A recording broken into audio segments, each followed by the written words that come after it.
Shoot. Okay. It's better. All right, cool. All right, what's going on, everyone? It's Michael I-zayah.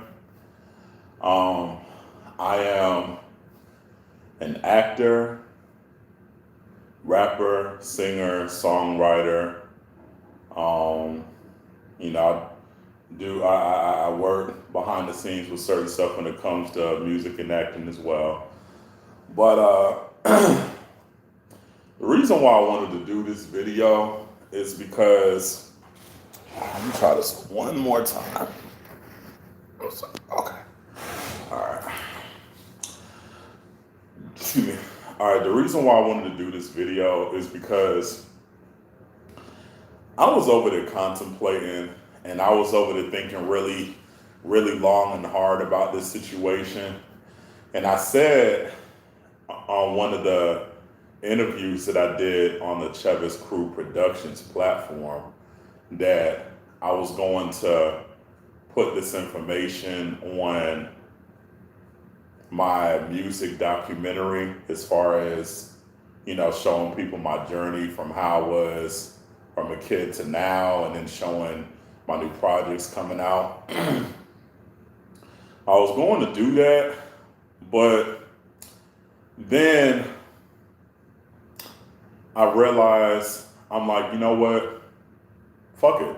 I'm gonna just go ahead and put it on my YouTube Live. I mean, I'm gonna still talk about it and everything on my music documentary as far as speaking my truth and speaking on my experience, right? But a lot of my friends know, but I guess people on the outside looking in, if they don't know, I want to go ahead and just speak on it myself as far as what was going on and what really happened. Okay.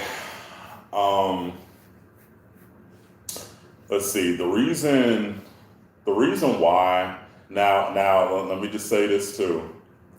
I'm speaking on why me and Carl had fell out from the Black Dragon Studios or production or label or whatever it's called.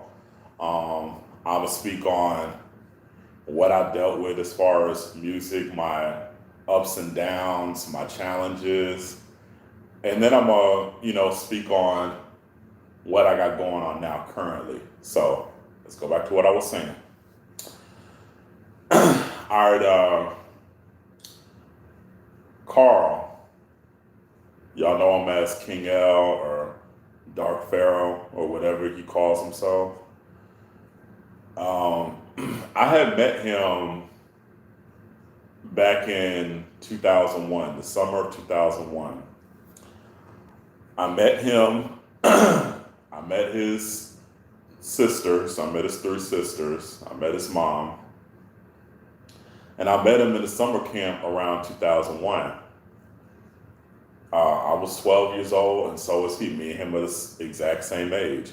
We the same age, and we graduated the same year, 2007.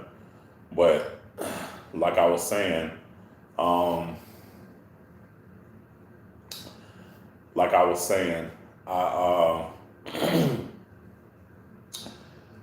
we had met around that time, and me and him, we connected, we bonded, and me and him was cool with me and him, he seemed like a cool guy and everything. And after that, me and him didn't stay in touch with each other. But, at the same time, it was like every once in a while we would bump into each other at a store or something. And I also see his family. But, and then after that, I'd say about 2 years later, we ended up going to the same high school together. Now, when you get to a certain age and everything, when you get to a certain age, people change and things happen. People go through challenges, trials and tribulation, or trial and error, like everybody else does. And, it was just when I I kind of saw Carl a little different and everything. I was seeing that like how in ninth and 10th grade, I was seeing like how he was kind of like rebellious and very disrespectful and everything. And I say that to say because me and him got into a little petty verbal altercation in the ninth grade and, in class. But, I didn't stay mad at him about that. And then 10th grade had came around and I say that, shit, I say that, we got into another little physical altercation. But so I'm sitting over here looking at this nigga like, Carl, what the fuck is wrong with you, bruh? Because at that time when 10th grade had came around, Carl, like every time I turned around, Carl was always getting in fights. And he got into a fight in class one time, and then he got into several other fights. And then it got to the point to where the last fight he got into, he had to go to ISS or in-school suspension or whatever for the rest of the school year. And then after that, he had to go to another school. And like I said, I guess he got expelled, he got kicked out or whatever. I don't know, but I guess he went to alternative school. And then like he ended up going to another school. So that's what happened. So I wasn't talking to Carl for a while, right? I would see him like every like once in a while, or either at the mall, he was working at the mall, or I would see him somewhere else. And I don't know, like just at that time, I mean, me and him like was just always vibing. We was always kicking it with each other, right? And I don't know, there's something about him or that like really just made me just wanted to be his friend. So I'd say when that happened, when we switched numbers with each other, excuse me, my senior year in high school, we went to a different high school. We stayed in contact with each other.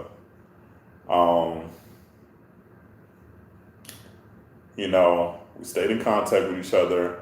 He was doing his thing, I was doing my thing. Then when I graduated high school, like I said, I was going through my own personal problems, which, that's a whole another story. But like I said, I wanted to, figure out what I wanted to do with my life. So it was either go to the military or go to Job Corps. So I decided to go to Job Corps to see how that was going to turn out. And I went there in June 2008. I went there for HVAC, heating, ventilation, and air conditioning. Got my certification from that. I already came with my I already came with my high school diploma. I went there to get my driver's license, thankfully. So that was a bonus. That was a blessing. But like I said, around that time when I was doing my thing and I was trying to do my music thing and I was getting into fights and a whole bunch of bullshit. One day when I was just in my dorm, right, I saw Carl posted this thing where he had said, I'm looking for artists, singers, producers, writers, poets. So, like I said, around that time, I'd say like a little before I started going to Job Corps, that's what I was telling myself, okay, I really want to be an artist. I want to do this music thing. I want to see like, how I can get in the industry. You know what I mean? I want to see what it is that I need to do or how can I get in. So that's the mentality that I had before I went to Brunswick Job Corps in June 2008. And so when I did that, like I said, I started doing a rap poetry contest. I started I started um, doing like little acting stage plays. I did a thing to where I signed up to be in a talent show. Um, I did a thing to where I would sing to people sometimes. You know, what else? And I did a thing to where me and this one person, we were supposed to perform at another talent show, right? I had a CD with some beats, and this one particular artist, he was supposed to be rapping on it, and I was supposed to be rapping on it, and we were supposed to perform it together. But unfortunately, he ended up getting kicked out of Job Corps, so that was kind of like a fucked up situation for me. But like I said, I saw Carl post on his MySpace at the time, since MySpace was popping at that time, right? The dude said, looking for rappers, singers, producers, writers, songwriters, poets. So I'm like, okay, shit, this is an opportunity right there. You know, me and him was cool. Me and him was good friends at that time. You know, so I decided to, hit him up and everything about it. So when I hit him up about it and everything, when 2009 came around, it was like February or March of 2009 when I hit him up about that shit, right? So, like I said, we talked about it, we discussed it. And like I said, when I graduated from Job Corps in June 2009, I was working multiple jobs. I went to school temporarily, but none of that shit didn't work out, right? But I was still determined on trying to do this music thing, trying to make this happen. Like, nah, this has to happen. I've been wanting to do this for a while, so now it's my time to shine. It's my time to make things happen. So when that happened, right, I'd say months later, after I graduated from Job Corps, 2009, when I went through what I went through with the bullshit with the jobs and then going to school and then work out. So when November 2009 came around, that's when I finally linked up with Carl.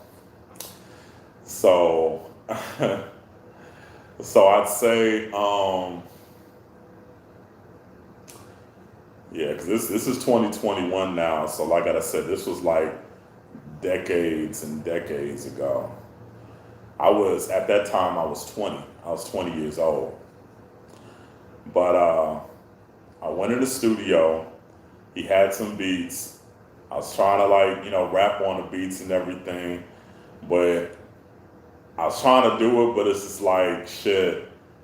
I guess I was kind of like nervous to do it just because I never recorded at a studio before, right? I've never recorded at a studio.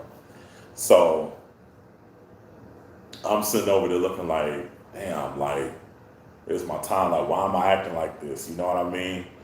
So,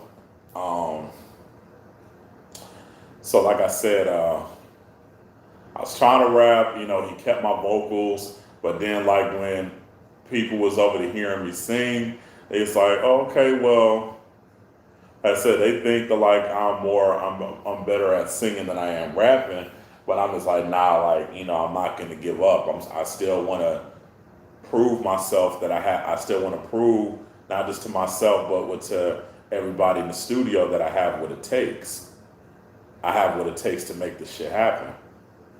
So, like I said, I was in the studio one time, right?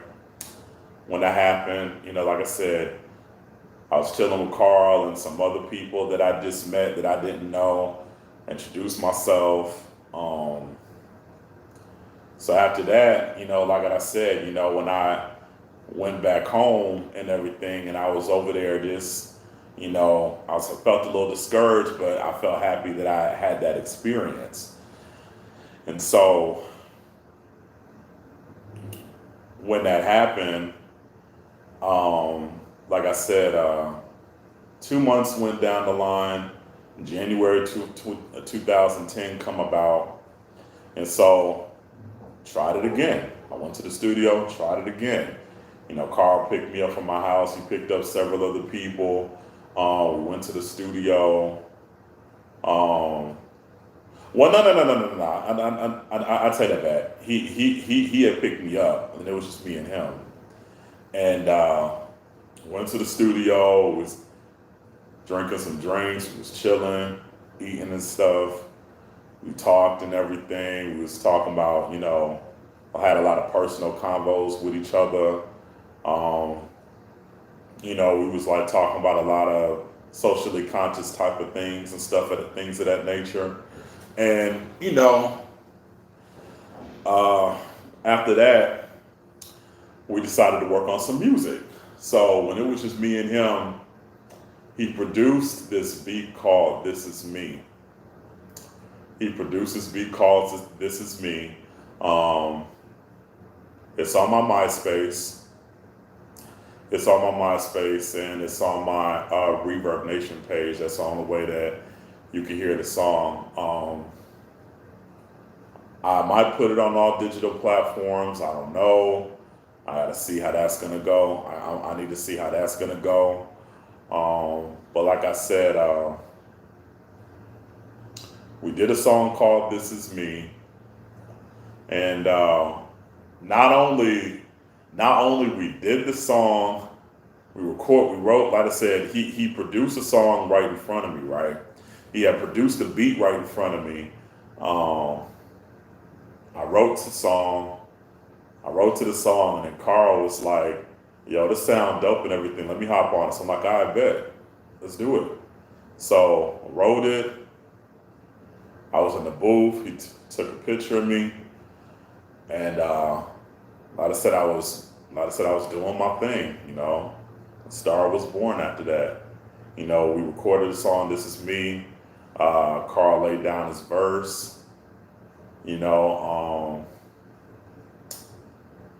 Like I said, at that time, he went by King L at that time. King L. But like I said, he went by King L at that time. And then later on, like a couple years later, he went by Dark Pharaoh. But yeah. But anyway, we like I said, we recorded the song. He produced the beat, we wrote to the song, we recorded the song, and we did the music video the same fucking day.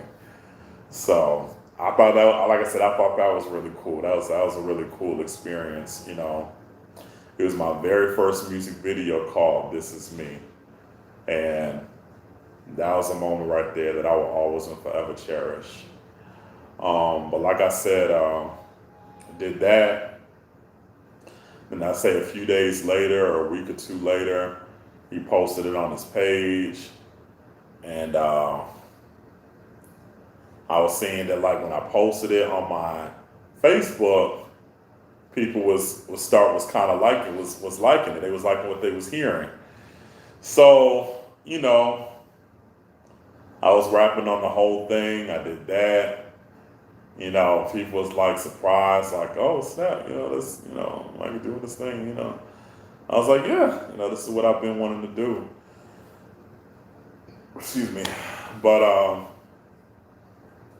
like I said, that situation had happened, and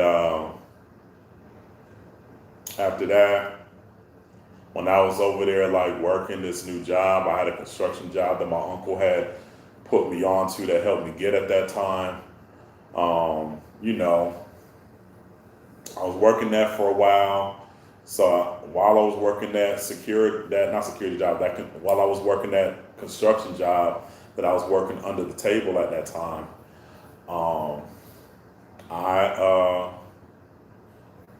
I was continuously going back and forth to the studio, you know, and then when I was introduced to other artists like D Flow, Ruth Wayne, this other artist, I forgot his name, he's from Florida, he's from Miami. Um, then when I came across like other artists like CCTV, like Cross the Track Boys, and this, that, and the third that was well known in that little town, that little city that I used to live in at that time. Um, like I said, I had a ball of fun. It was a great experience. But when I went over there again to record, I was recording other rap songs. I was singing this song. And you know what? Like, the song was called Get You Right.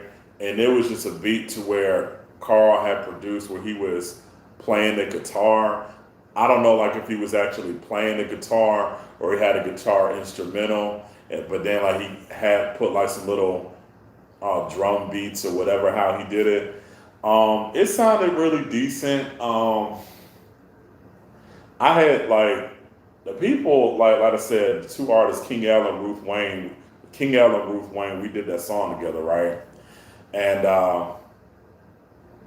looking back at it now, it's like I kind of regret the fact that I had took the song down, just because when I was showing other people, like, they didn't wasn't really feeling it. So that kind of just made me feel discouraged. And looking back at it, I'm like, damn, Mike, you should have just kept that song. You should have had kept that song on your MySpace page. But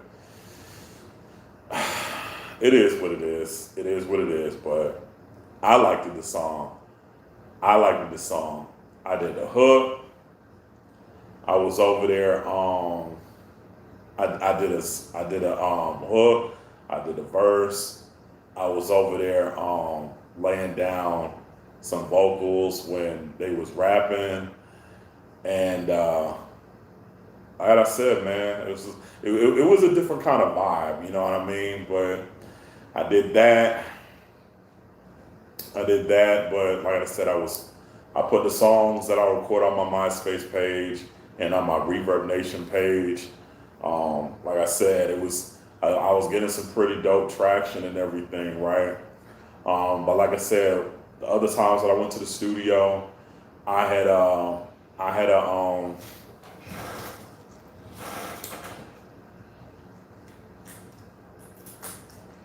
excuse me, y'all. I recorded some cover songs.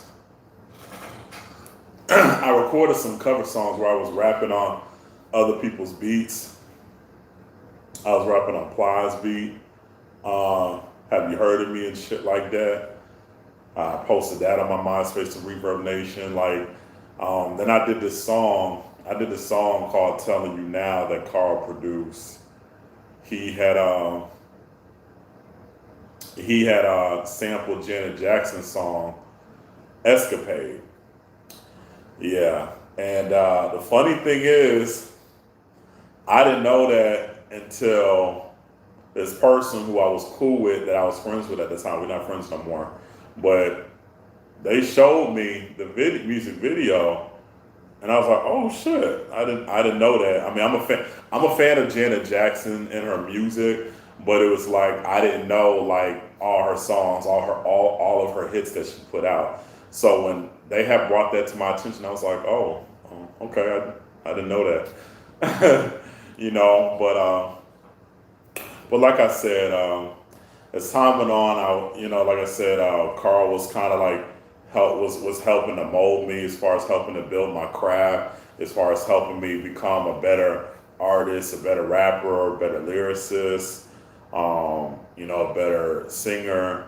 And like I said, I did appreciate the fact that he was mentoring me musically at that time. You know what I mean? And so I'd say when I had went to the studio again, and after I went to the studio again and everything, I haven't been back to the studio in a while. But I remember I was in the studio I was recording some music. I stopped recording this because, and I broke down. I broke down and I started crying because I was going through a lot of family problems at that time, right? I was going through a lot of family problems at that time, and I didn't know what to do at that time. I was really lost at that time, and I was just really going through a fucked up situation. I was really going through a fucked up situation. So I'd say, um, when I was recording my music, Carl was over to put me onto this beat called "The Warrior." So when I recorded that song, I did that. I recorded another song, but I didn't finish it. So it is what it is. But after that, when I went home, not to, like I said, not to go into too much detail, but me and my mom had a disagreement, and went from a disagreement, and then like we went from getting into a heated argument. So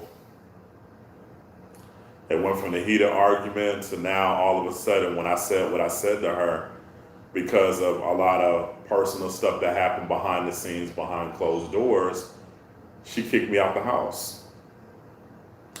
So I did that. When that happened, I was living with multiple people. I had moved 6 times in 1 year, and I was living on the streets. Then I had to steal food just to survive and everything.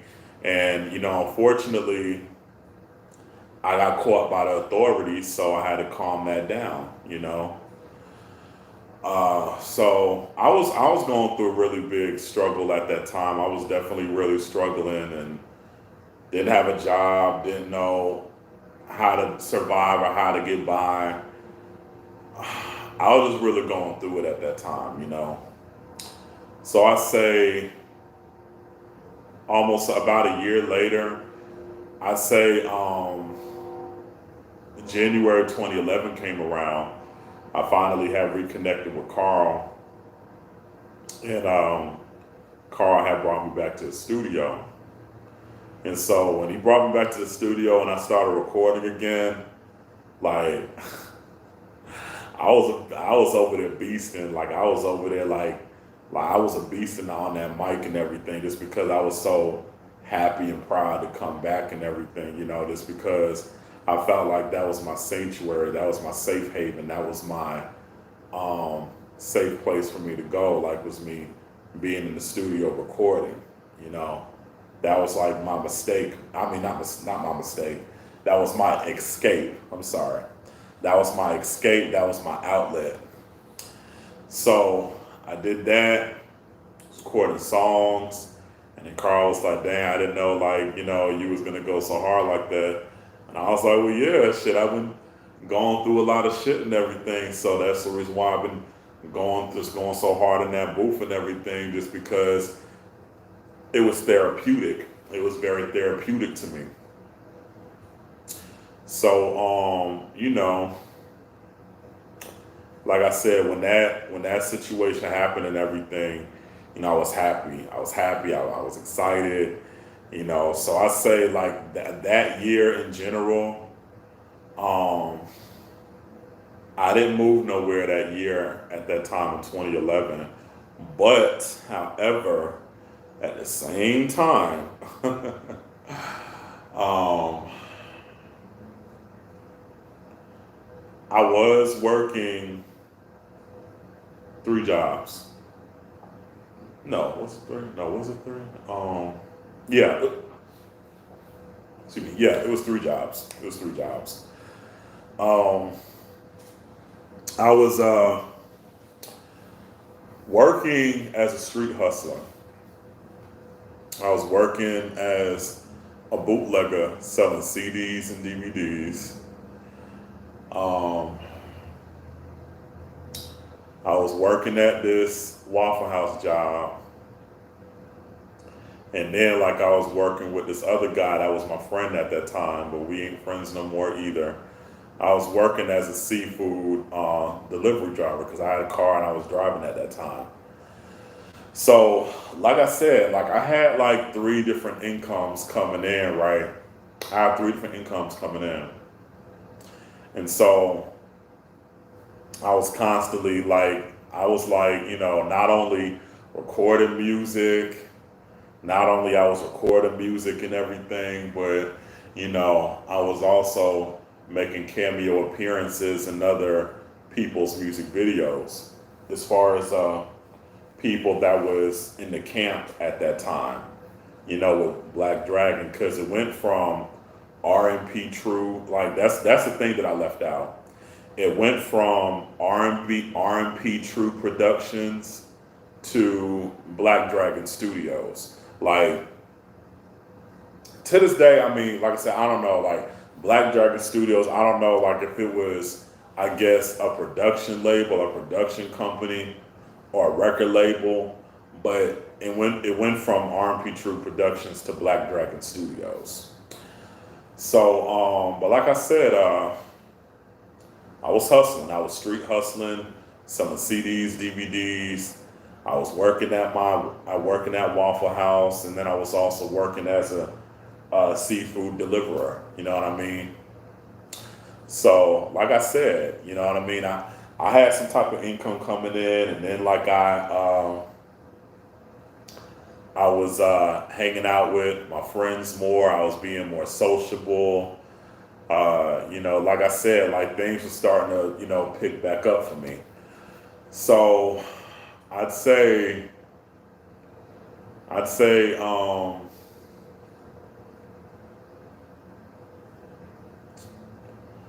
I'd say you know what I'd say like things kind of had went downhill when things had went downhill again when I was getting pulled over by the cops, getting all these bullshit ass tickets and everything, low petty ass bullshit ass tickets for traffic violations and shit like that.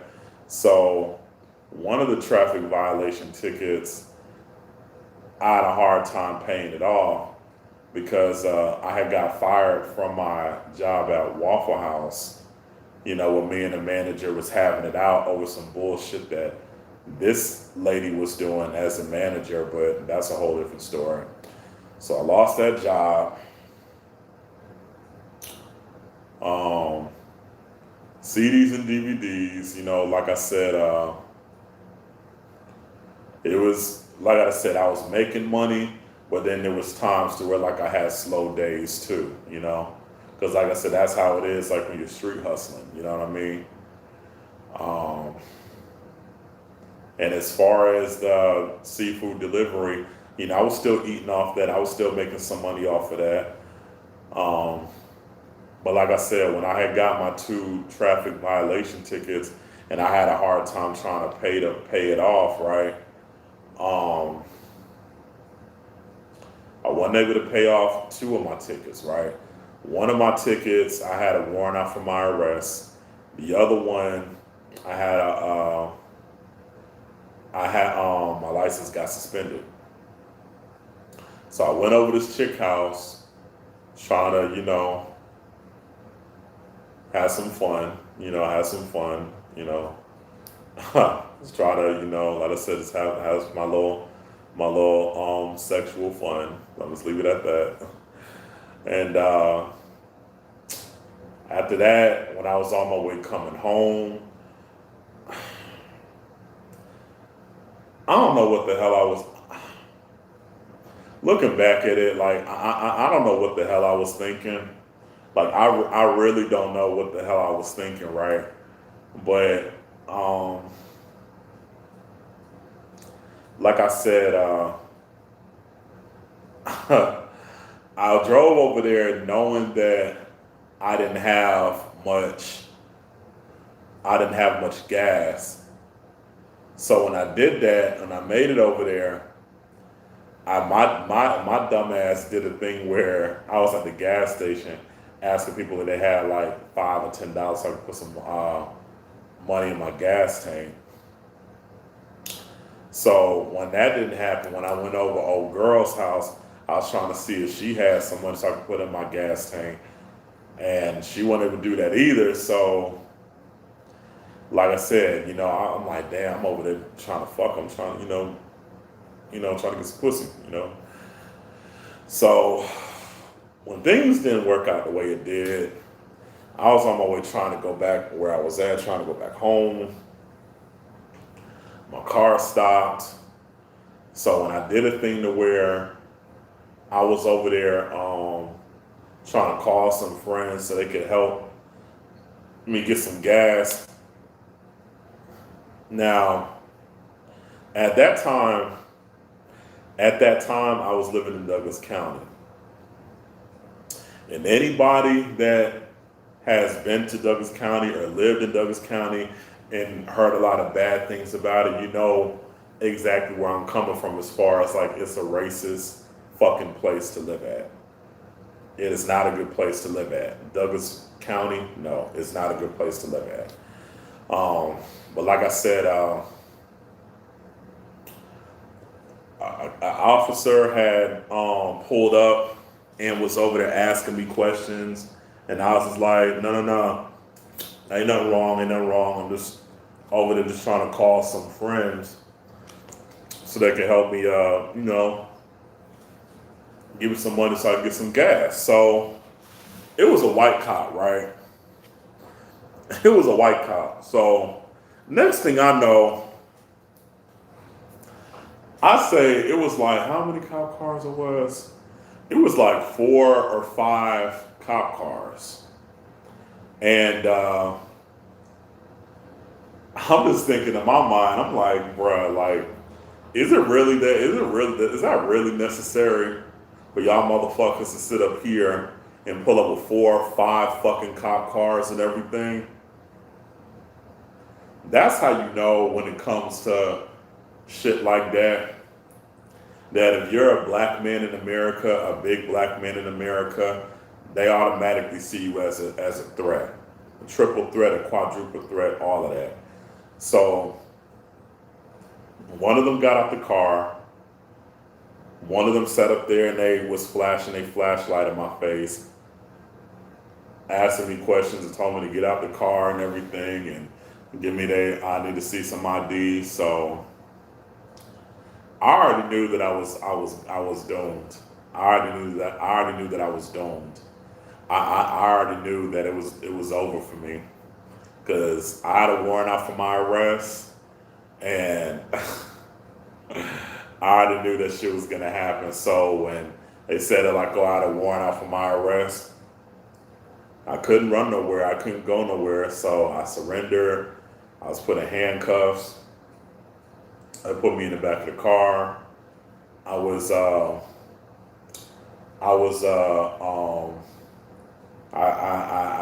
They took the car, and the person who the car was in their name, they had got it. But I spent the night in Douglas County, the Douglas County cell, and they took my mug shots. After that, when I spent the night, they took me out of there, put me in handcuffs. They took me all the way to Cleveland Avenue, and then they put me in a big ass cage and everything.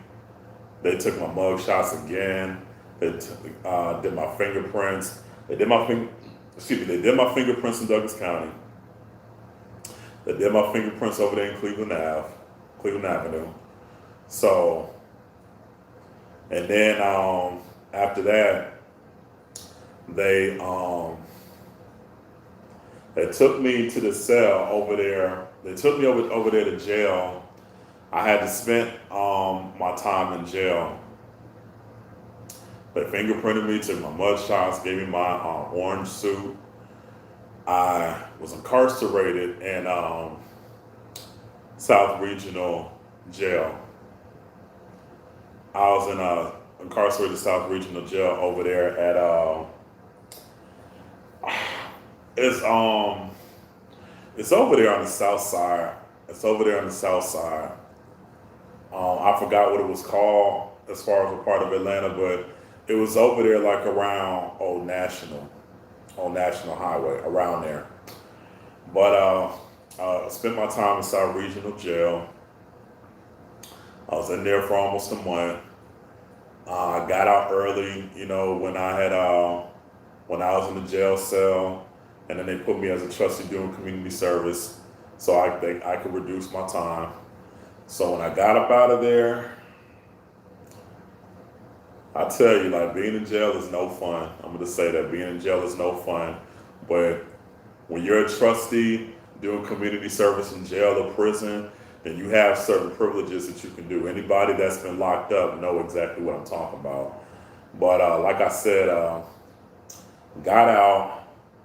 So when I got out and everything, I was over there reaching out to when I got out, my mom picked me up. My mom picked me up.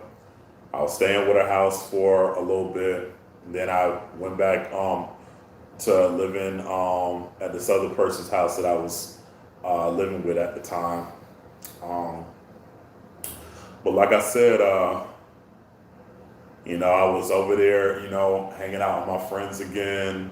You know, I was over there just chilling, just doing my thing. You know, I was over there like going to recording music again, chilling at the studio. I was going to like ciphers and everything, just chilling, just doing my thing and stuff like that. So, like I said, you know, things was going okay at that time, and then all of a sudden, I'd say in September 2011, my car ended up getting stolen. It got stolen. It got stolen. Certain things got stolen out the car.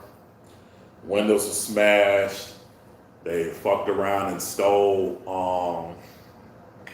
the key ignition and all that stuff. So I had to file a police report. But yeah, that's what happened. So that pretty much had put me in a really fucked up situation. That put me in a fucked up situation as far as not being able to drive.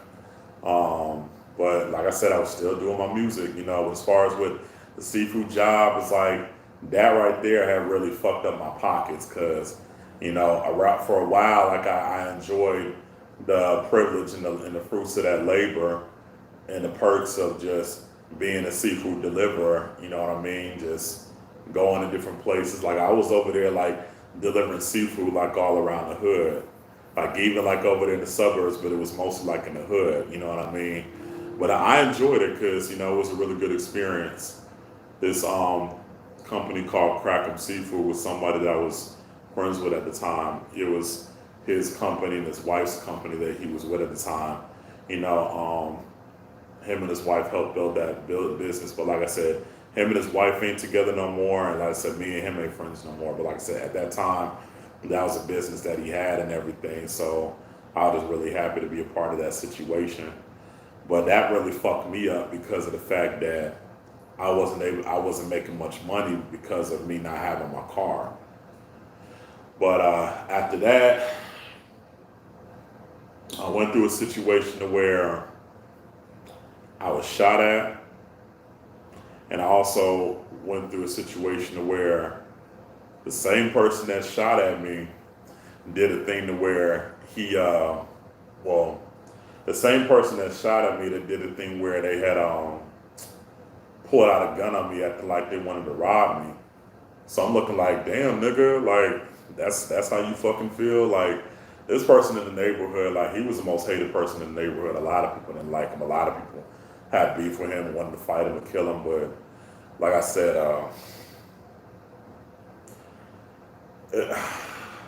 I'm just lucky I didn't get shot. You know what I mean? It was always like things to where people was over there, people's places was getting breaking into, people was getting robbed, people's cars was getting stolen. I never thought that my car was ever gonna get stolen until it happened to me, you know. But like I said, people was over to getting shot or getting shot at. I was shot at, and thankfully I didn't get hit with no bullets. But like I said, then old dude, pulled a gun out on me like he wanted to rob me. But like I said, that's a different story. Like I said, I don't want to speak, too much about that. But like I said, I was still doing my music. And we did a thing where Carl had created this project called Deadly Dreams. So everybody had to pitch in as far as putting some money to buy a beat or whatever. I did my part. I was on 3 tracks. I was supposed to do 4 tracks, but I'm on 3 tracks, right? I'm on a track called No Mercy. I'm on this other track called, I think, Eye on the Prize. And then it was another beat to where like people was just rapping, freestyling, just doing their thing, whatever. Excuse me. So like I said, I was doing that. We all recorded our music from at the end of 2011 to the beginning of 2012 when that rolled around. And the project came out, I say, around like the spring of that summer of 2012. I ended up moving out of this certain individual's place, and then I ended up moving in with Carl. I was living with Carl at the time, and like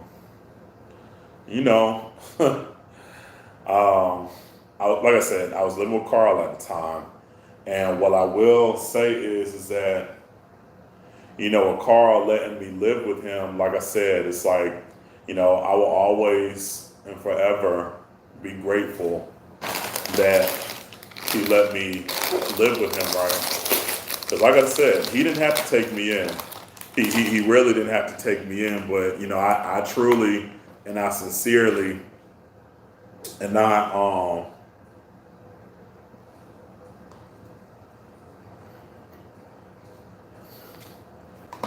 I truly, and I genuinely and I sincerely appreciated Carl for taking me in when nobody else did. You know what I mean?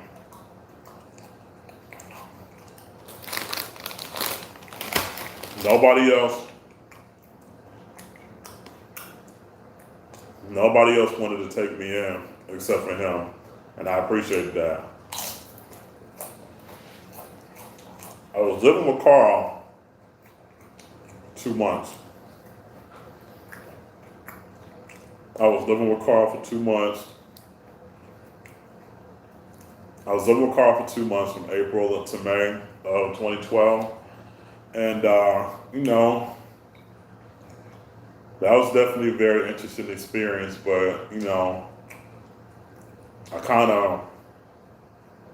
I had to move different because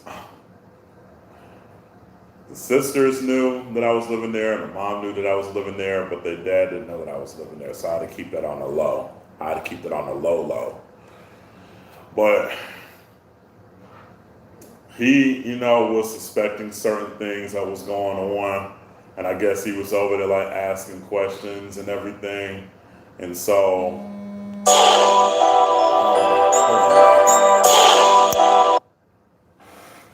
he was suspecting certain things. And so, like I said, I guess he was asking certain questions and they was trying to keep it on the low. But like I said, real talk though, like this, in all fairness, I do appreciate them letting me stay there so I could figure out what it is that I needed to do. So around that time, like I said, I was continuously recording music. I was trying to figure out what I was going to do as far as trying to get a job. At that time, around that time in 2012, like, let me see, how many jobs did I get? I ended up working at a tax service job. There's a seasonal job, job's a job. But I was working at this car wash job, but like I said, that job didn't work out. But the tax job was just a seasonal job. So, like I said, um, you know, it was seasonal, so it was temporary. But after that, I was jobless. I didn't have a job. I didn't have shit. Uh, but like I said, I was still struggling. I was still struggling. Um, when that time came when it was time for me to leave,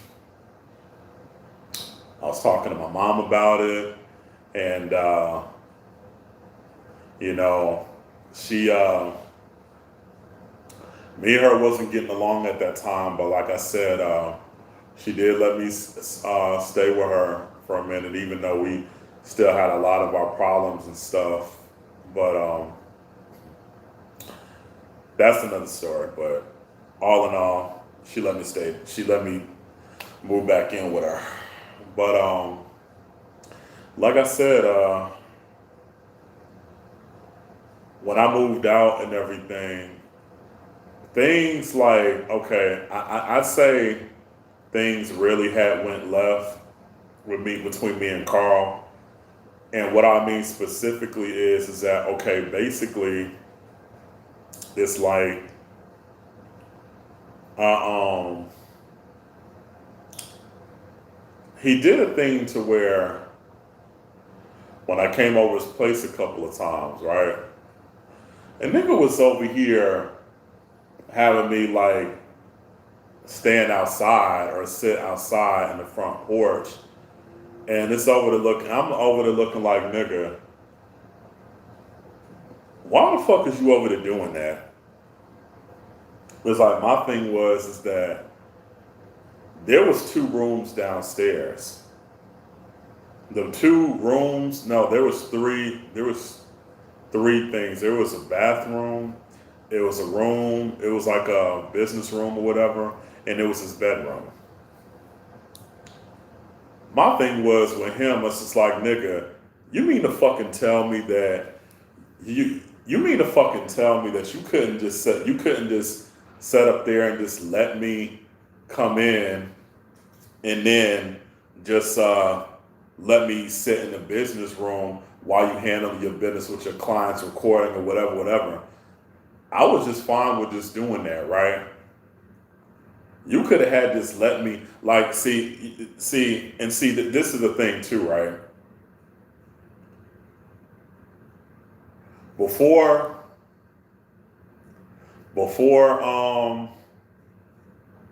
I was living with him, that was the type of hoe shit. That was the type of bitch shit that he was doing. He sat up there and he had me stand outside while it's hot as fuck. And it's like, bruh, you could have just let me come in the house, sit in the base and sit in the business room, and I would have just played with my phone. I would have just been on my phone. I was just fine and I was content with just doing that. But it was just like sometimes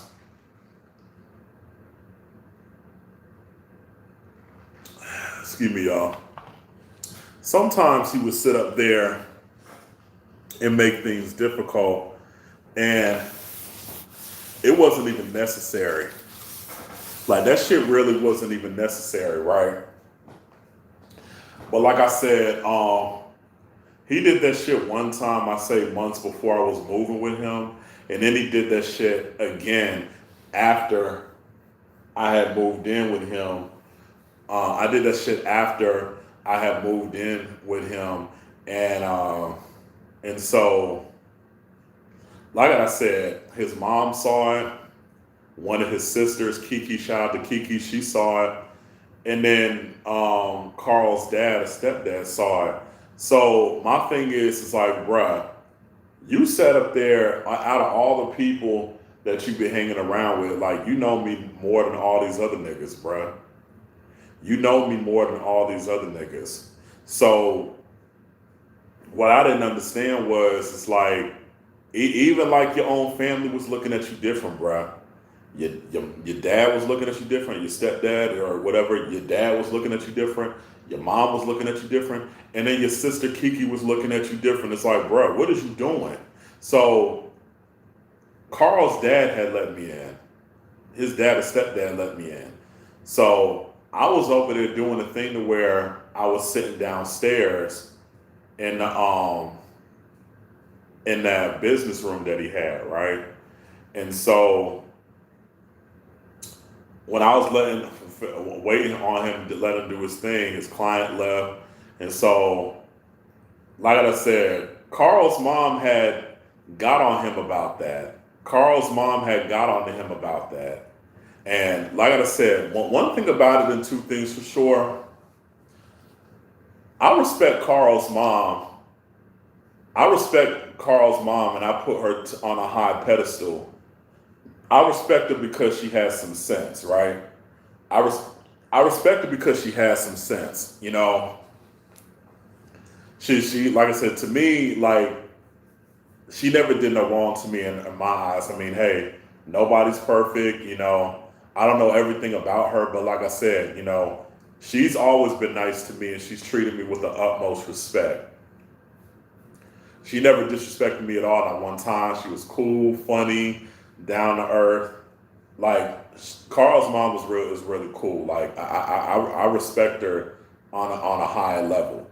But when he sat up there and did that shit twice and everything, one of the times that when he did that shit,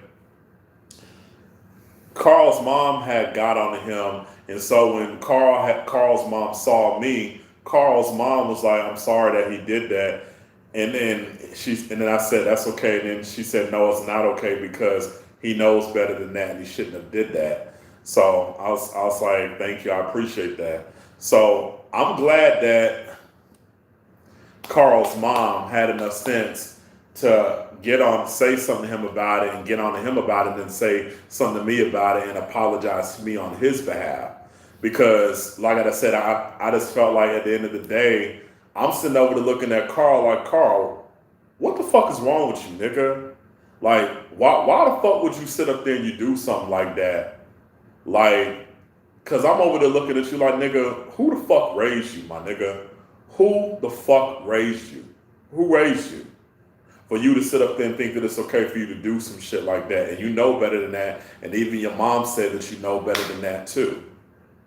So, one of the times when I had addressed Carl about it, Carl sat up there and he kept dismissing me, right? He kept dismissing what I said. Like he would get mad that I was dismissing it to him. I'm like, bro, what the fuck is wrong with you, nigga? Don't sit up there and dismiss what the fuck I said. Dismiss what the fuck I say, nigga. I have every right to address you, my nigga. You sat up there and you had me sit out there in the hot ass fucking sun, bro.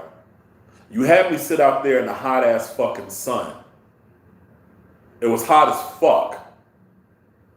Now, my thing with you is like, bruh, your dad saw it, your sister Kiki saw it, your mom saw it, and I think your stepbrother has saw it too. But like I said, you know, that's Carl's stepdad or whatever, and that's his stepbrother. But like I said, your stepbrother saw it too. So it's like, bruh, at the end of the day, all these people saw it, I saw it, and my thing was with him is like, you still don't see what it is that you did wrong. Then my thing is like, bruh, something is wrong with you. Like, so something is seriously mentally wrong with you, like for real. Because if that was me, I wouldn't have did no shit like that to my friend, especially somebody that I've known for a long time since we were kids all the way up to now. You see what I mean? So, like I said, like at the end of the day, that right there was a question mark and that was a big red flag. So, then I also say too, around that time when I was living with him before I moved out my mom's house, right? I remember when I had to leave the house and everything, while his dad was there. I remember like this dude had the nerve, the audacity to tell me to stand outside and sit outside and watch his car.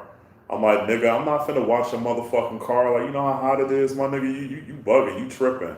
So his dad was outside. His dad was around. His stepdad was dad. His dad and stepdad was around. Whatever, you know. His dad was around. Was standing outside. So I'm over there walking off, and so I'm like, hey, your dad is here. I'm like, walk off. So his dad see me, so he over there trying to talk to me, and I said I'm on the phone with Carl. So I put him on the phone with Carl. So Carl had the nerve to ask this man if he could watch his stuff, cause like I said, his hood was up, his doors was open, and then like he had all these pieces and everything because he was over fixing and working on his car. So he had the nerve to ask his dad like if he could watch his stuff outside and everything while he gone. So his dad was saying, no, nigga, hell no. Like, it's not my car. It's not my responsibility. That's your car. That's not my responsibility. That's not, you trying to sit up there trying to make everybody responsible for your shit. It's not your car. That's not your car. That's not my car. That's your car. You know, that's not my responsibility. You take care of your stuff. So after that, I just hung up the phone and I just left.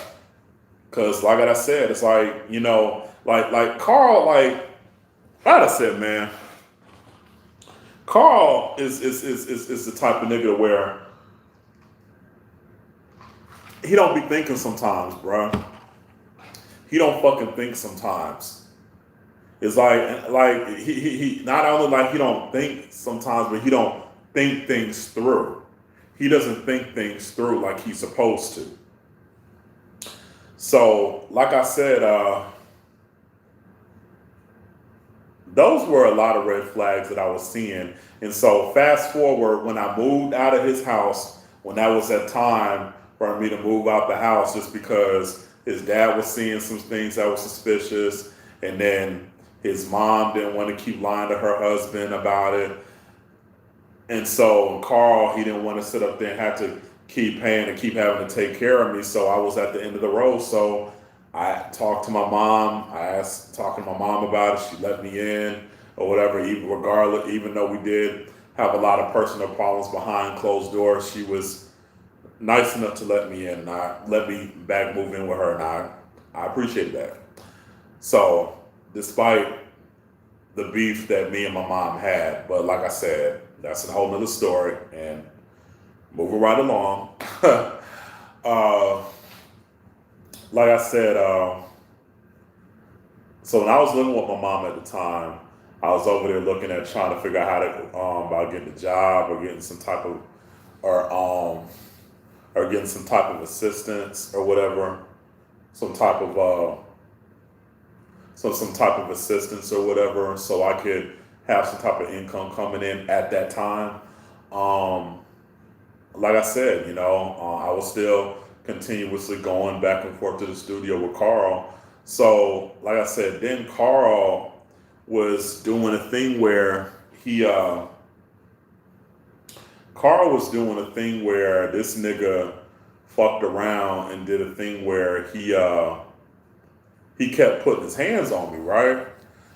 Cause I guess, like I said, the nigga was over here thinking just because I was still going through my family problems, right?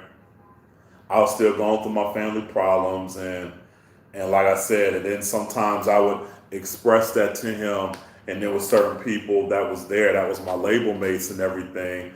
So, like I said, at that time, I mean, I can admit as a man, I was lost at that time. Like I said, I was lost at that time. I can admit that. Like I said, as a man, I was lost at that time. I didn't know how to deal with my issues and stuff. And, you know, and I thought with Carl, I thought he was somebody that I confided in, you know what I mean? But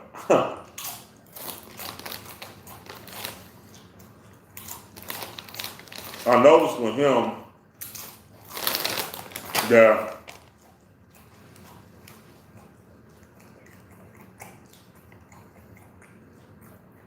excuse me, y'all, I'm sorry. I noticed with him that it was like I would sit up there and I would confide in him or vent to him about stuff that I was going on, but he never did that with me. So that right there was a question mark. And I'm not going to say that I expected for him to do that, but I at least I at least thought that we would have some kind of common ground as far as some understanding where I was coming from as far as my situation and as far as my struggles. You know what I mean? As far as my struggles. So, you know, like I said, he never told me nothing about his issues. Well, you know what? No. I tell you that bad. He told me certain things about his issues, right? But just as a man and everything, I am gonna at least have some type of loyalty as far as just saying on here that I'm not gonna discuss what me and him talked about, certain things we talked about, I'm not gonna talk about, just at least having some that type of sense of loyalty, you know what I mean? I never spoke about it to nobody, and to this day I'm not gonna speak about that to nobody. But like I said, at least I have that type of sense of loyalty towards him as far as certain things that me and him talk about is, you know, is between me and him. So, but what I will say as far as like when I was talking to him about the struggles that I went through as far as family, he was kind of like on a hush hush about that. He didn't really talk about that much. I mean, he talked about like certain little bitty things, but he didn't talk about a lot of things like I did. So I still kind of felt like that was a question mark, you know. But I guess with him, he was over there thinking just because I was going through my vulnerable situations, the nigga automatically thought or assumed that a nigga weak or that a nigga soft. It's like, my nigga, just because I go through my situation, my vulnerable situations, like, nigga, don't ever think in a million years that a nigga weak or that a nigga soft or any of that, because ain't nothing soft about me at all, right? Excuse me. So he did a thing to where the other red flag was he did a thing to where he kept putting his hands on me, right? A nigga kept putting his fucking hands on me. And I was feeling away, and that shit was making me mad.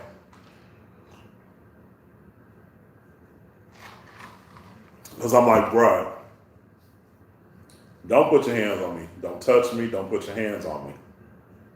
And he continuously kept putting his hands on me, right? He kept putting his hands on me just to sit up there and get a rise out of me. He kept putting his hands on me just to sit up there and get a fucking rise out of me, just to get a reaction out of me, you know? So he did a thing to where he was doing that with another artist that was on the label, that was my label mate. So when I was talking to him about it and everything, when he went through that situation too, when I was talking to him about it, like when I told him what the fuck was going on, he was over there telling me like, he probably was just over there doing it so that way he could try to make me fight him so he can kick me off the label. So I felt like, okay, well, bruh, if that's how we really felt, if that's how you truly felt, then I just felt like as a man, he should have had came to me face to face, man to man, as far as what his problems that he had with me, instead of sitting up there doing some little hoe ass bitch shit, being all passive aggressive about it. You know what I mean? Because I felt like, nigga, as a man and everything, that's not what the fuck you do.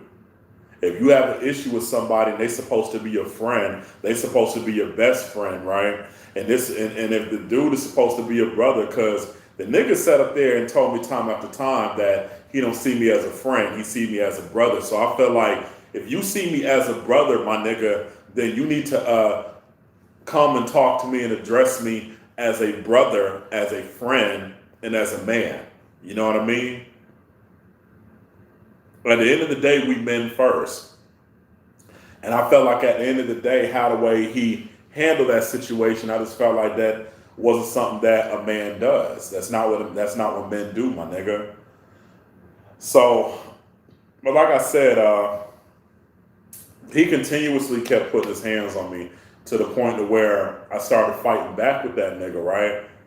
I would have to push that nigga sometime like, bruh, don't fucking touch me. Do not put your fucking hands on me. Do not fucking touch me. And I made that very clear to him to not fucking touch me, right? So, like I said, when that situation happened, one day when I was leaving his place, right, I was over there walking home.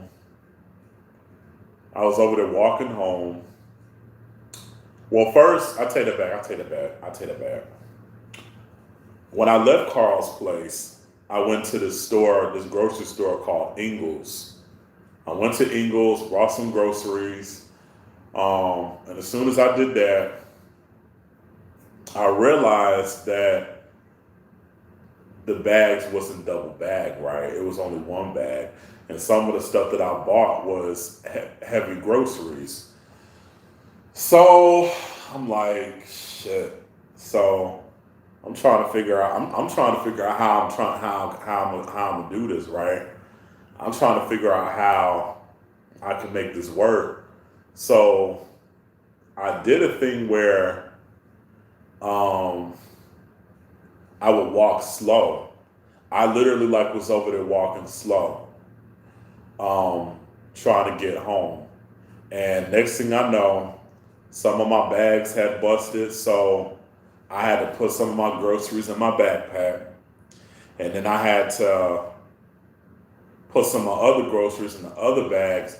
So I continuously was over there not driving, but I was continuously walking slow, right?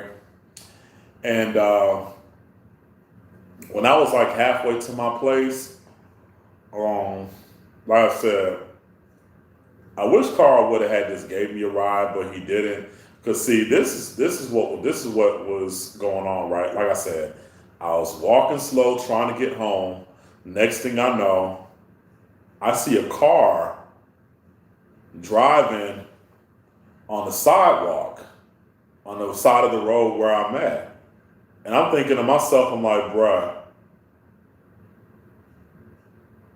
this person, I don't know if it was a male or a female, but it's like, I know this person cannot be fucking serious right now. I know this person cannot be fucking serious. Like, you really sitting over here in your fucking car trying to run me over. So the car was driving and speeding so fast, and as soon as I saw what was going on, I did a thing to where I literally, my whole body, I literally had action and reflex, and I jumped up and I jumped off the road, and I was on the grass. I was on the dirt and everything. I was on the dirt and grass. I jumped up, and then the person was speeding like that and was over there driving and speeding, going doing all the other shit. So when I saw that, I'm like, man, let me just go ahead and get my shit so I can get the fuck on. You know what I mean? And so next thing I know,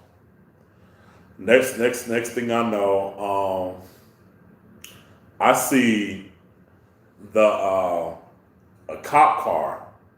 I see a cop car on the other side of the road. This is the road right here, right? And this is the other side of the road. A cop car saw me. So they driving slow, and then they sitting over here making a U-turn And literally, this was literally like, I'd say less than a minute, right? It was less than a minute. And it was less than a minute. And it was less than a minute, or not. I'm not even gonna say less than a minute. I'll say that it was 2 seconds later, literally 2 seconds later, um, a cop car saw me and then was driving slow and made a U-turn, and then all of a sudden drove on the side of the road and parked. And it was two cop cars. It was two white cops, right? They both was coming at me, asking me why was I over here walking out here late at night. And so I'm thinking to myself, I'm like, what you mean? Like, why am I walking out here late at night? I'm trying to get home. I'm trying to get home. That's what I'm doing. Like, I got groceries in my hand. I'm trying to get home. And he was like, oh, well, it's a certain time, like the store had closed. And I said, okay, sir, I know that. I know it closed at a certain time. Like I said, I was walking slow because I didn't want none of my bags to bust.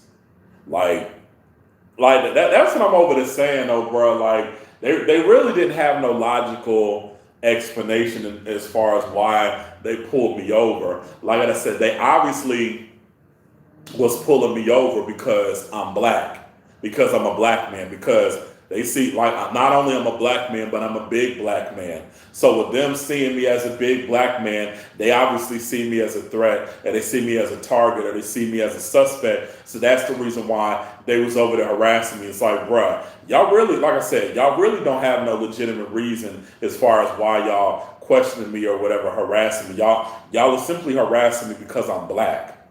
That's the bottom line. That's the bottom fucking line. Period. So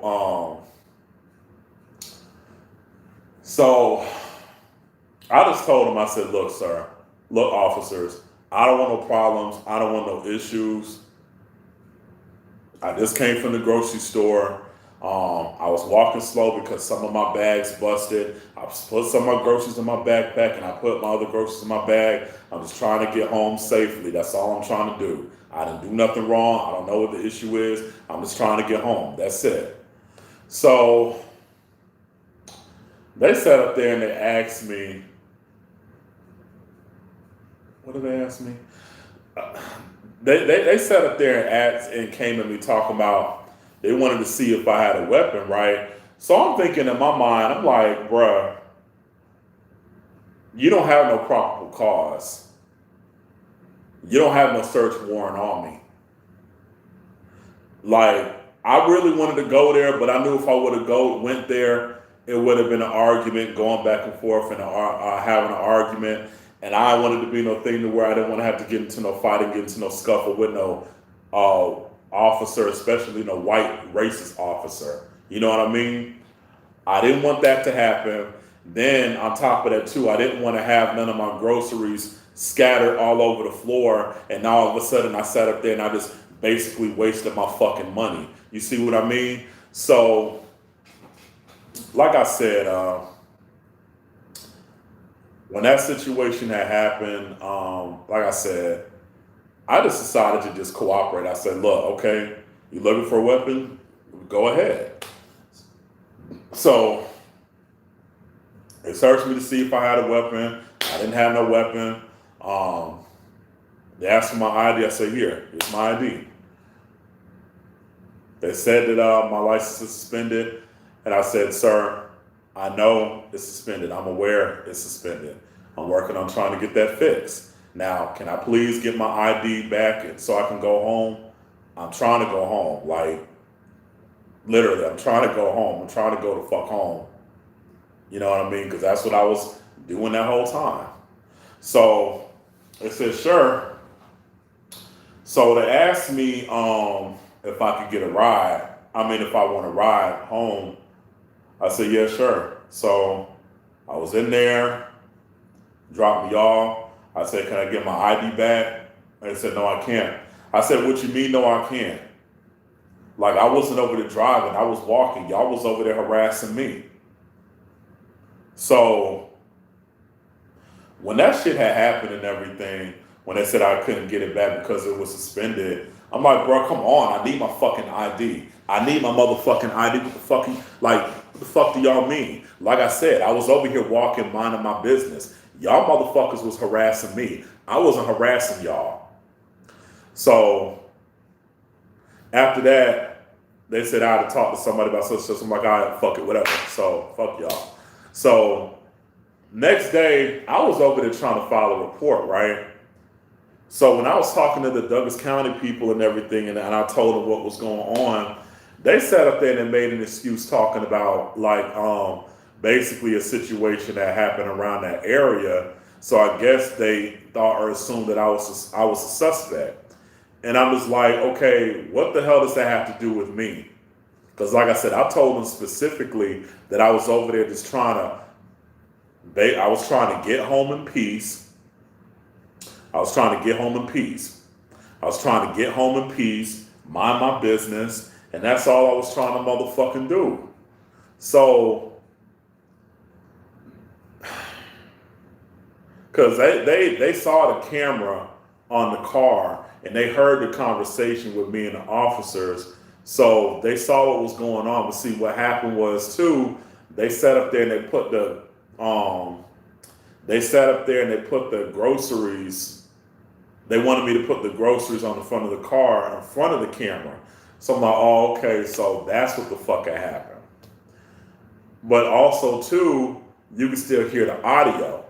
So yeah, so like I said, after that situation, it was like my best bet was just sit up there and basically just pay to get my license unsuspended, and then I had to get a new ID. So that's what I had to fucking do. Like, it is what it is.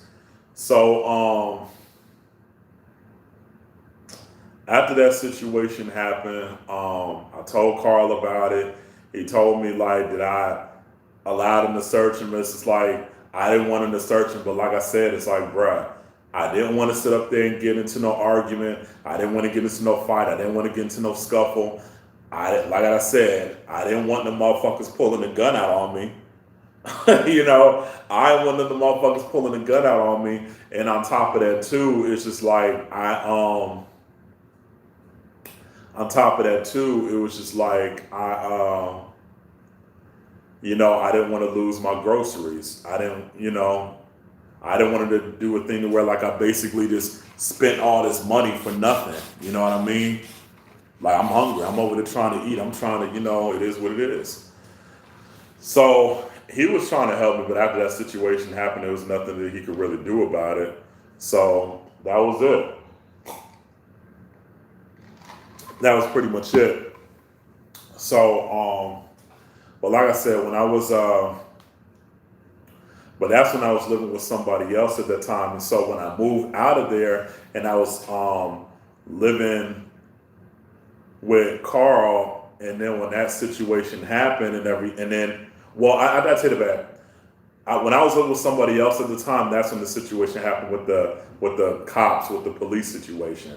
And then when I moved up out of there and everything, I told him about this. When I moved up out of there and everything, I said I was living with him for a couple of months, and then I was living with my mom. But like I said,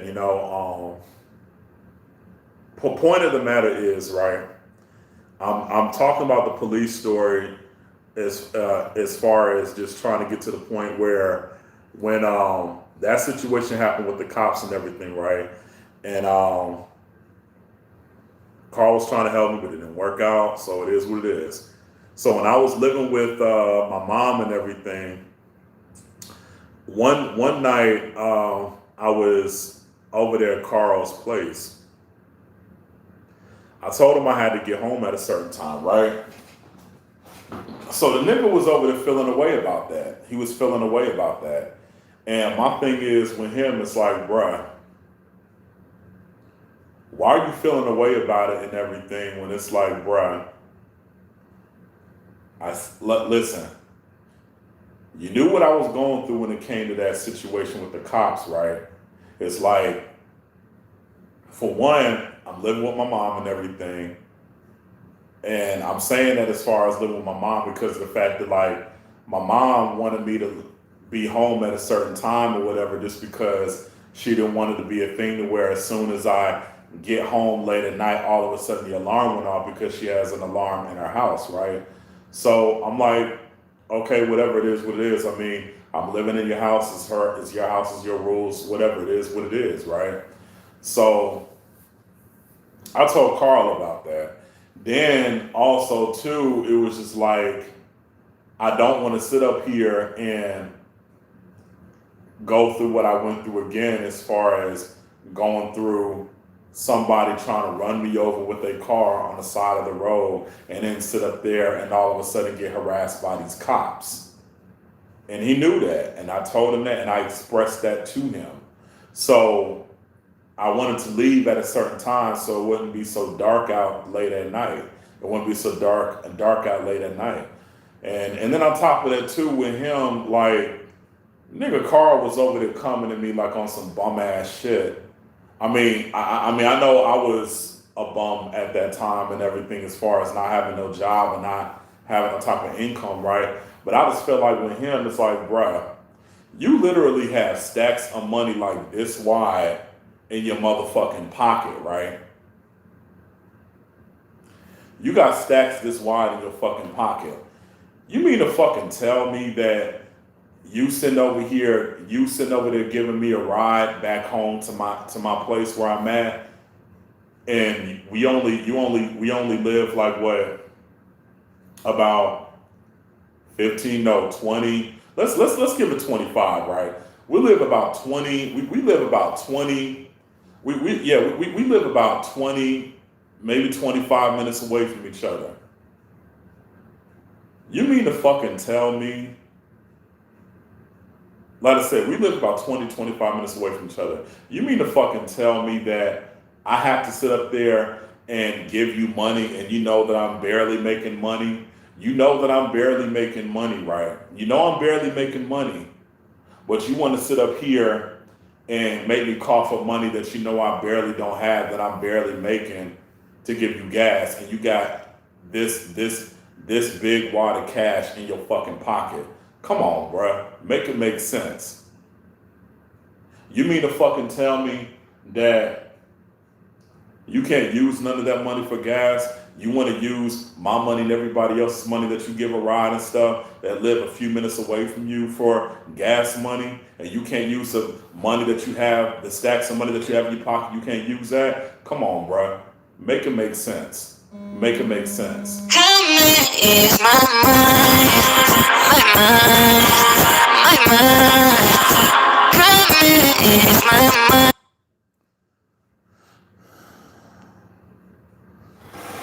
Okay, that was somebody calling. But yeah, like I said, I had a few more minutes on this live, so let me go ahead and finish it up. But like I said, you wanted me to pay you money that I barely was making, that I barely had in my pocket. So to me, I felt like that was selfish, right? That was very selfish, and it was greedy because you had stacks of money in your pocket. So when I was over there trying to leave, he sat up there and he pushed me, right? So I pushed that nigga back because I told this dumbass nigga time after time, bruh, stop putting your fucking hands on me. Stop putting your motherfucking hands on me, okay? I told you time after time, stop putting your fucking hands on me. But you kept going against the grain. You kept going against what I said. So now, it's like, now we gonna fight. Fuck it, now we gonna fight. So, like I said, we ended up fighting. We get into a tussle. And I did a thing to where I picked him up and I slammed him 3 times. And so when I slammed him the 3rd time, the dude picked up a screwdriver and he said, say sorry, say sorry. I'm like, say sorry? I'm not apologizing, nigga. Bruh, get the fuck out of my face with that bullshit, bruh. I'm not apologizing. I'm not apologizing for shit. You the one that started it with me by putting your fucking hands on me. You put your fucking hands on me. You started it. You started it. So, like I said, I tried to grab the screwdriver from him, so he did a thing where he stabbed me in my hand with a screwdriver. So I'm looking at this nigga like you fucking stupid, right? I'm like, bruh, seriously? Seriously? Seriously? Like, I'm in my mind, I'm like, seriously? Seriously, like you really sat up here and stabbed me with a screwdriver just because I was defending myself, just because I was trying to take it out your motherfucking hand. I'm like, nigga, you the one that fucking started it with me when you assaulted me. You sat up there and you assaulted. Well, first, like I said, you sat up there and you continuously put your hands on me after I told you, stupid ass, don't put your fucking hands on me. And then as soon as things went left with me, you got into a fight, we got into a tussle. You sat up there and you picked up a screwdriver and you stabbed me in my hand with a screwdriver. And I was damn near bleeding when he did that. But my first reaction was to swing on this nigga and beat this nigga ass. But I knew if I had did that, he would have sat up there and he would have tried to stab me again.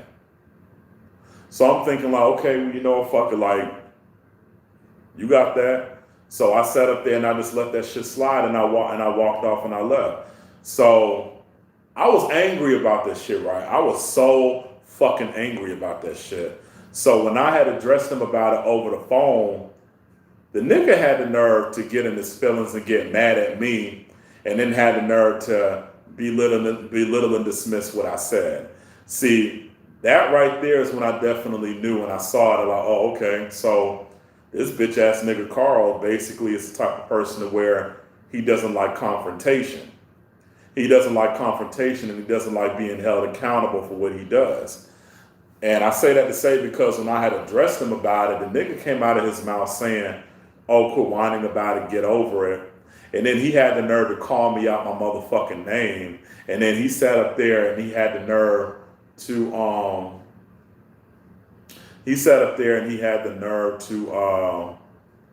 come at me like trying to flip the script and play the victim, and then sit up there and point fingers back at me and then try to make me wrong for addressing him about the issue.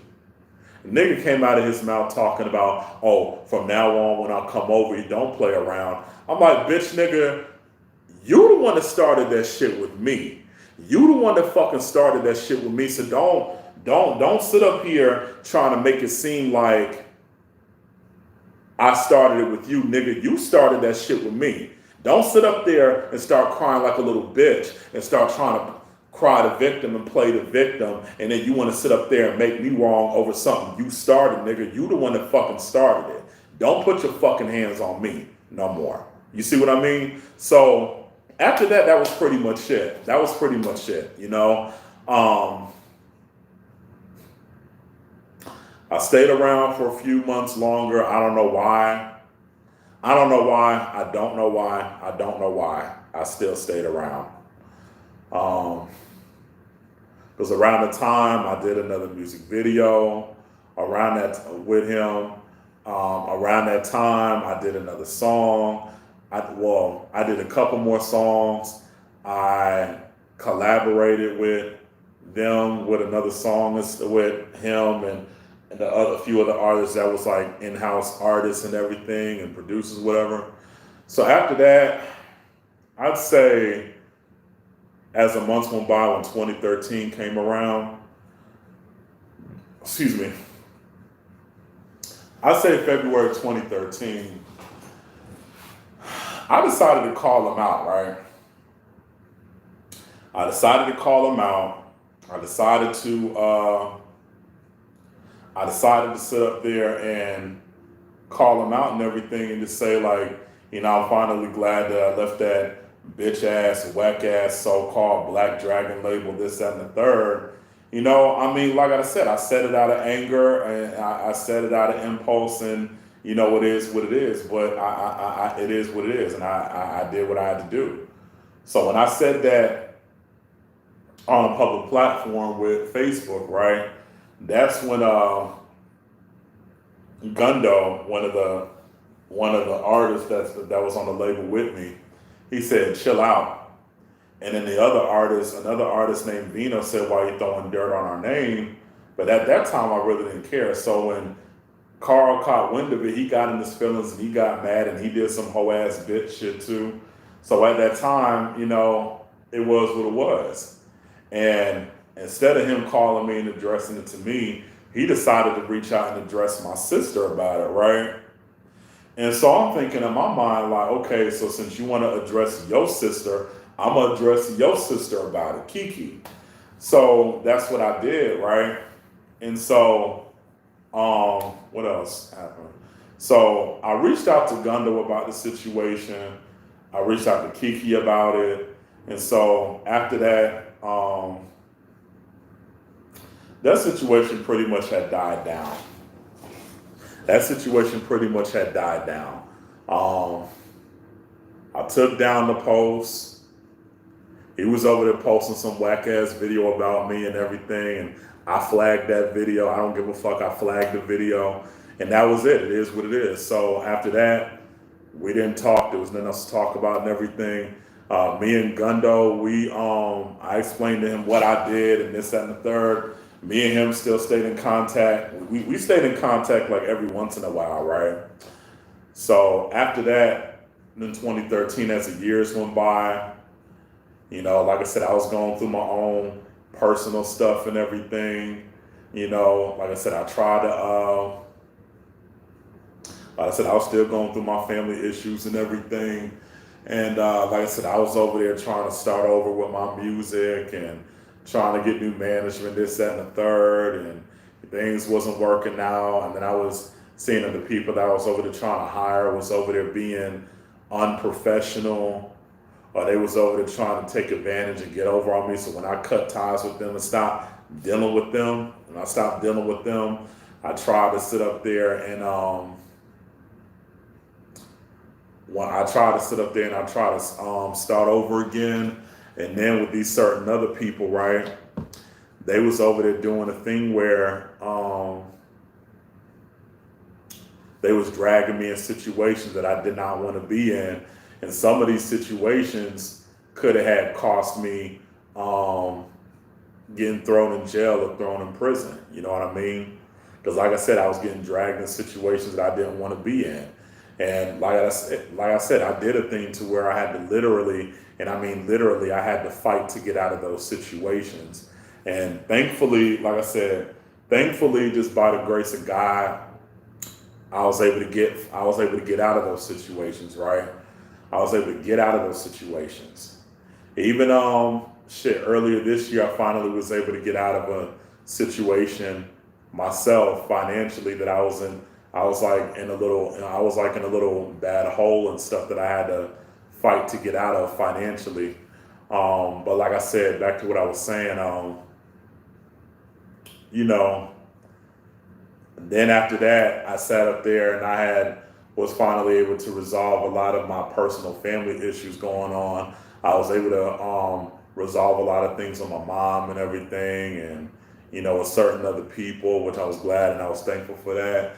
So when all of that happened, I say for the past 2 years, I say when 2016 came around, right, I'd say Gundo reached out to me. Jers, the villain, he a producer and a rapper, he reached out to me.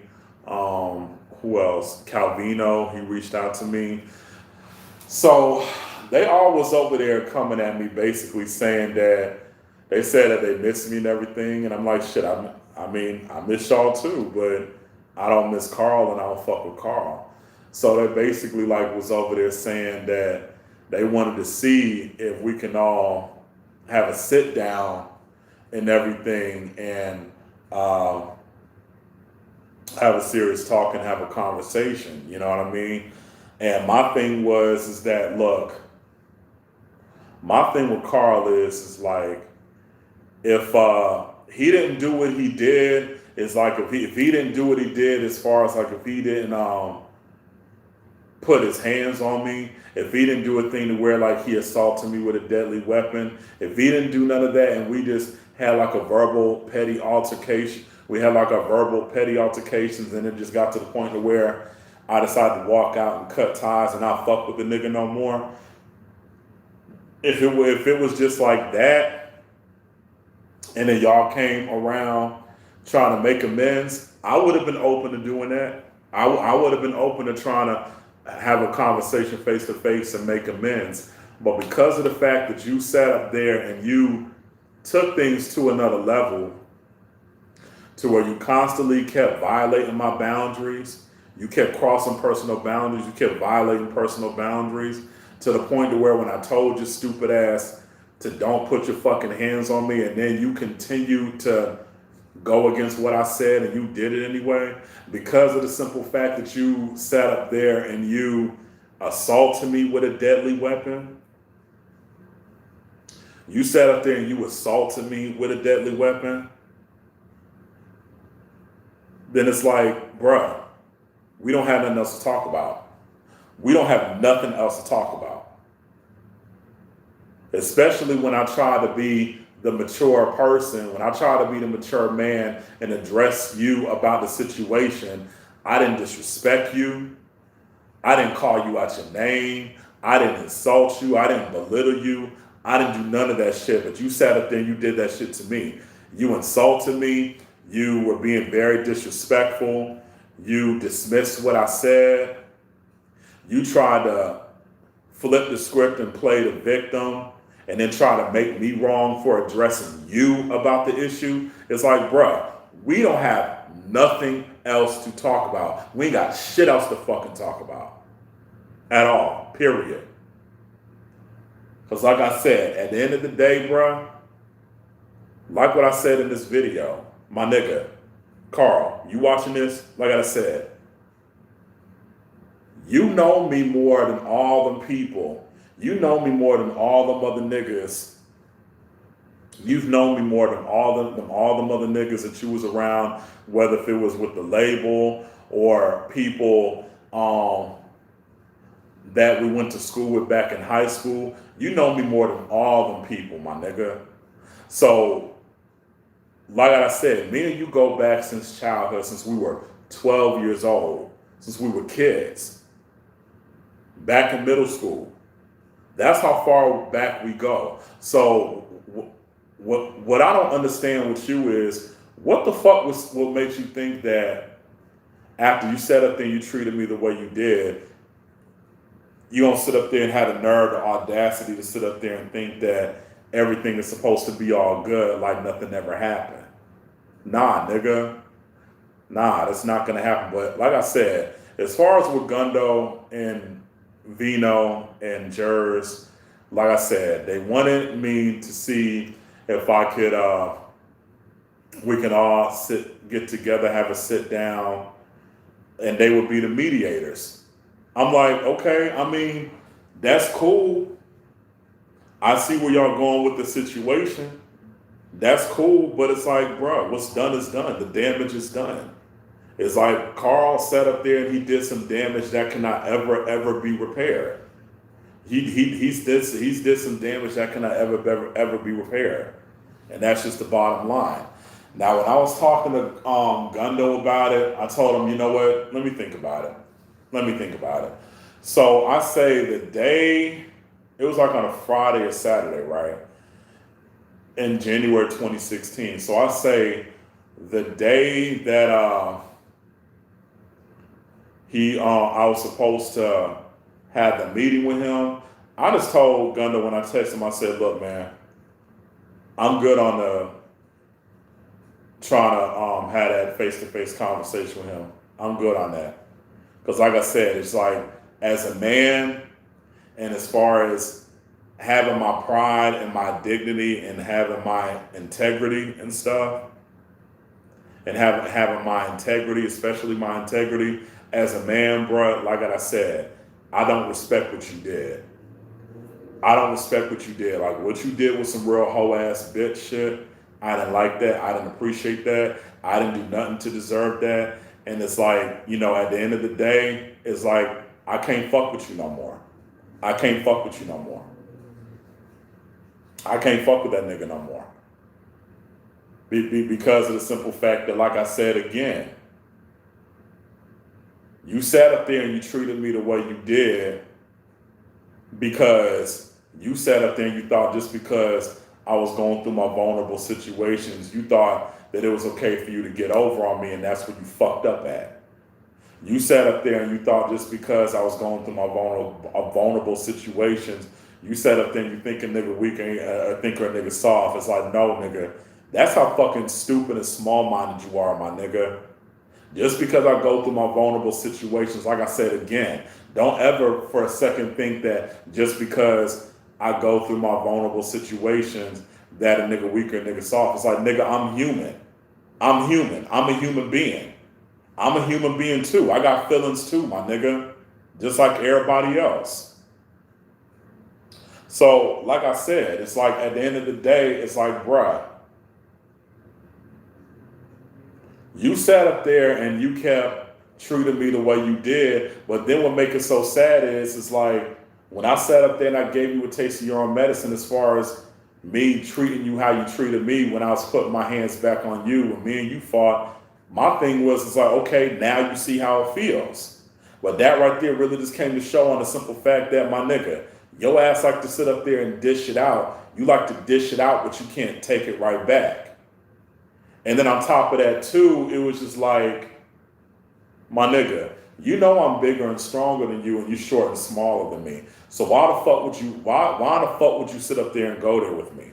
Why would you sit up there and even try to challenge me like that when you know I have an advantage over you? Why sit up there and take it there? Why sit up there and even take it that far when you know what the outcome is going to happen? But see, like I said again, you wasn't thinking about none of that. You didn't think about the consequences before you did what you did. You didn't think things through. You didn't think about how it was going to affect our relationship or affect our friendship or affect the label or none of that, bruh. You wasn't thinking about none of that shit at all, period. You was just over here being selfish, not caring about nobody but yourself. So at the end of the day, bruh, you can't sit up there and blame that shit on me. You got to blame the shit. You got to learn to be a man. You got to learn to be a motherfucking man and blame the shit on yourself, bruh. You the one that fucked up everything, not just for me, but for everybody in that label. So, like I said, as far as me ever having a face-to-face conversation with him, like, nah, like that's dead. That's done. That's dead. There's nothing to talk about. There's nothing. I have nothing to say to him. There's nothing to talk about, and none of that. So that was it. So, on top of that too, just going through a lot with that situation. It was just like, I really was just at a point where I really just want to have peace. I want to have peace. I want to protect my peace. I want to protect my energy. I want to protect my sanity. I want to protect my aura, protect my boundaries, all of that. It's like, that's where I'm at in this point in my life. You know? Like, and then, what else happened?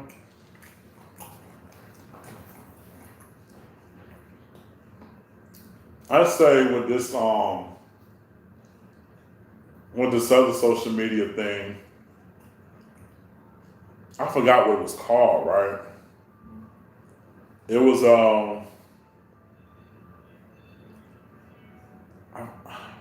I forgot what the social media website was called, but I did a thing to where I was adding people, inviting people.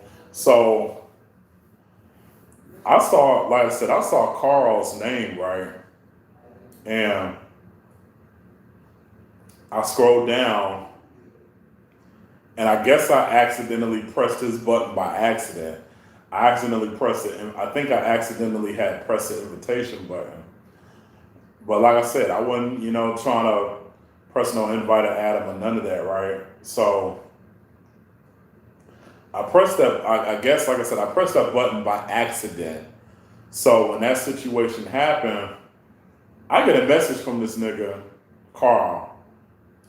And so the nigga messaged me talking about, oh, you want to just talk and everything, then we could just talk. You sitting over there trying to reach out to me is really creepy. So I wanted to say something so bad to that fuck nigga, right? I wanted to say something so bad to that fuck nigga, but I'm just like, you know what, Mike? It's not even worth the bullshit. It's not even worth the drama. So just block that nigga. So that's what the page was called. It was called LinkedIn, LinkedIn.com. That was a social media site. But like I said, I blocked that nigga. Like I said, as much as I really want to say something back, I just blocked that nigga. I blocked that motherfucker because I'm like, bruh, I'm not gonna sit up here and go back and forth and argue with you and everything and say what I gotta say. Like, so I blocked that nigga. So after that, that was it. I mean, like I said, Gundo was telling me around that time in 2016, he was telling me that he ain't got no beef with me or nothing. I'm like, okay, cool. You don't have beef with me? Okay, I don't have beef with you either. That's cool. That's cool, but hey, I still don't like you. I still don't fuck with you. I still don't like you and I still don't fuck with you because of what you did and how you treated me, bruh. That's not gonna ever go away. That's not gonna ever change about how I feel. I have every right and I'm entitled to feel how I feel. So like I said, you know, as far as with Carl, like I said, I truly and I genuinely wish him nothing but the best in his endeavors, in his career, whatever it is that he does. I found out years ago around that time in 2016 that he just got married to this Asian female. So it's just like, congrats, kudos to him. I wish you nothing but the best. Like I said, I wish you nothing but the best. I wish you all the many blessings that you have coming upon you and everything. I wish you, like I said, I wish you, and I wish you a great future and everything. And like I said, it's just like, I'm sorry, like it said reconnect. I don't know what happened, but my bad. I still got about 7 minutes. Yeah, about 7 minutes left. But yeah, like I said, I wish him nothing but the best. I truly, sincerely, and I genuinely wish him nothing but the best. I appreciate everything that you did for me. I appreciate you helping me jumpstart my career and start trying to help me like get where I needed to go. I truly appreciate that. As a man, I appreciate that. You know what I mean? I don't have no beef with you no more, but like I said, my nigga, I don't fuck with you no more. Because of what you did and how you treated me, my nigga, I don't fuck with you no more. It is what it is. Like I said, I'm human. I'm a human being, and it is what it is. But like I said, as far as moving on from that situation, and like I said, as far as me taking a hiatus from music, like I said, I have been reevaluating myself as far as my music. I had a friend of mine that I known for some good years, Carl. I'm not Carl, but I'm sorry, Carlos. This guy named Carlos. He goes by Mr. Non-Dimensional. Shout out to him. I've been knowing him for a good amount of years. We've been friends for a good few years. Like I said, told him about my situation, told him what was going on. So he had took me under his wing for a while, and he had was mentoring me. He was managing me, and he was showing me like the ropes and stuff as far as with music. He was teaching me like stuff as far as like the business side behind the scenes. And then when I was over there learning the stuff behind the scenes, that's when I went back in doing the work, doing the music, you know what I mean? So like I said, shout out to him. And so when I did that, I pretty much had just kind of took off from there, you know. But after that, he had stepped down from being my manager because he had to take care of his personal issues. That's cool. I understand. Things happen. Like I said, what else? Bugs, this guy named Bugs was managing me for a little bit. I appreciated him doing that. And then this other lady named Daphne, I call her Mama Daphne. She managed me for a little bit. I appreciated that. Who else?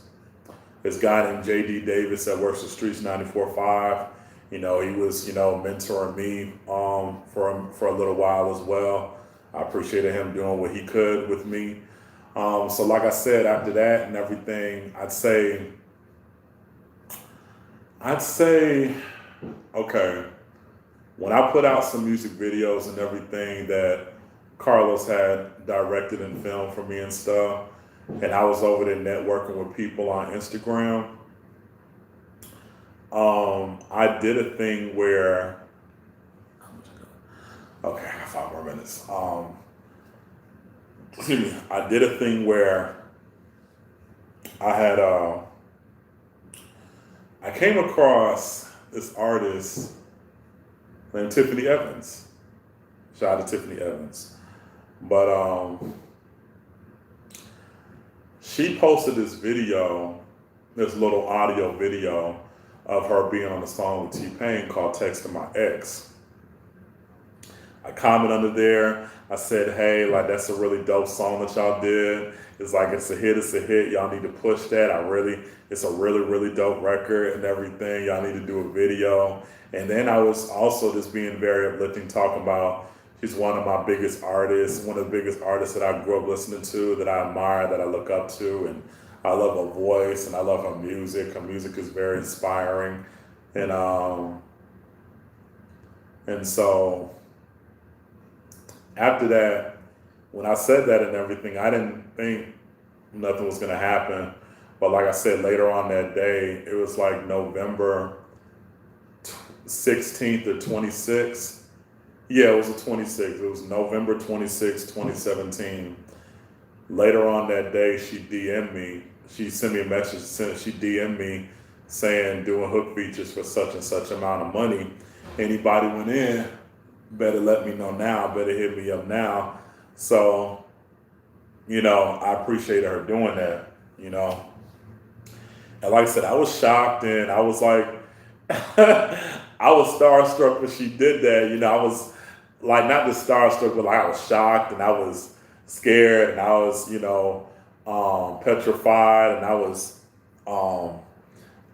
curious. I had a lot of emotions running through my mind, but like I said, at the end of the day, my money wasn't right at that time, right? So I'd say when I left the situation to get myself in another situation so I can make better money, I say that happened, I say like almost 2 years ago. I say like this situation happened like, I'd say like either 2 years ago or I say like a year and 3 months later. So January 2019 came around. I reached out to Tiffany. I said, hey, are you still doing features? She said, yeah, I can make an exception. So that's how that happened as far as getting the ball back rolling. But like I said, I did a song with her. And then when I did that song with her, it really like pretty much had just opened up a lot of doors as far as showing me like how I need to maneuver around this industry with other artists in the industry. So that's how I was able to do that. I did that. And then fast forward, I put out a EP album project called I-zayah. It's 8 tracks and I got 5 industry features on there. I got Tiffany Evans on there. I got P. Dices and the Remy Boys group with Fetty Wap. I did a song with Chaotic from Love and Hip Hop Miami, and he's known for the song These Hoes for Everybody featuring Wyeth and Lucci. And then that song Dime Piece featuring Rick Ross. Then I did a song with this rapper named Tone the Goat. His original name is Young Tone, but he go by Tone the Goat now. He used to be one of Future's artists, and now he's under the rapper Boosie Badass. And then last but not least, I did a song with this singer named Tavaria. Like I said, she used to be managed by dead Bantney Mzee, Waka Flocka's mom. Um, she did a song with Waka Flocka. She did a song with Slim Duncan, God rest his soul. She did a song with who else? She did a song with Gucci Mane, French Montana, OJ the Juice Man. She did songs with two Miami rappers named Briscoe and Iceberg. Briscoe was on Love and Hip Hop Miami. Like I said, and then then she did a song with this female rapper and porn star named Roxy Reynolds.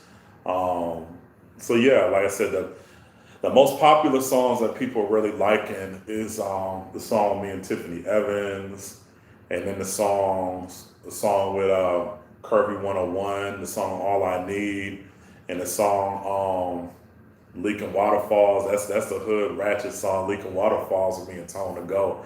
I knew the hood was gonna fuck with that record. But I'm working on doing another project, but I want to take my time with it.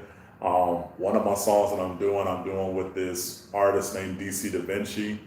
Y'all ain't heard of him, go check him out. DC Da Vinci's a really dope artist. He's one of Jacquees's artists, the singer Jacquees, on Jacquees's label FYB. It's called Fresh Young Boys or Fly Young Boys, or I'm not sure. I think it's called Fresh Young Boys. But like I said, I'm doing a song with DC Da Vinci, so I'm excited about that. But other than that, like I said, I have my trials and tribulations and my trial and error with this music business. I got my own label, Galaxy Gang ENT, trying to build myself and get myself well established. And I am gonna start signing artists and everything, but that's gonna take some time.